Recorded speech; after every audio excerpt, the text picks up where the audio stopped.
Hey there, fellow readers. Mrs. Weidman here, and today we're going to be talking about the incredible middle grade horror story, Long Lost by Jacqueline West.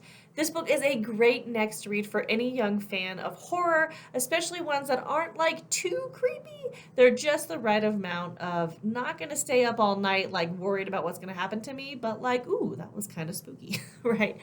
It's also a great next read for anybody who just wants a really powerfully well written story about moving to a new town, feeling alone, what it's like to get along with your siblings, right? Or just getting lost in a really great book, right?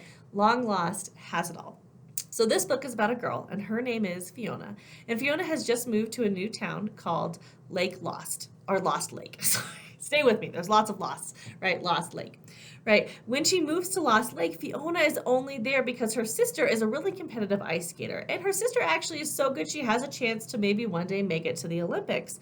And because her sister is so passionate about ice skating, Fiona and her parents and the rest of the family are really just committed to like making sure they do whatever it takes to see her sisters succeed at ice skating.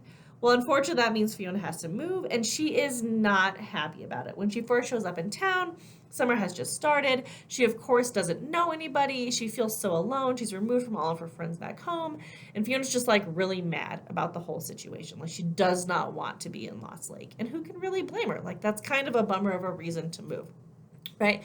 So as Fiona and her family kind of get settled in this small, quaint little New England town, right, the one solace that Fiona finds is in the library. And on her very first day in the library, she's up in the mystery section, which is a great section, and she stumbles across this book called The Lost One. Right? And she's like, oh, this sounds so intriguing. So she sits down and she starts to read it and she gets hooked, but she doesn't have a library card, so she can't check out the book. So she goes back the next day and she keeps reading. And the story is so engrossing and it's so eerily similar to Lost Lake that Fiona really can't put it down. Well, as the story progresses, Fiona kind of connects the dots and she ends up trying to solve this really spooky sort of mystery that's happening in this story, the lost one that she found in the library, that maybe has more to do with her town and, right, her current life than she thinks it does at first. So if that sounds intriguing, then I highly recommend Long Lost as a great next read for you. See y'all online soon.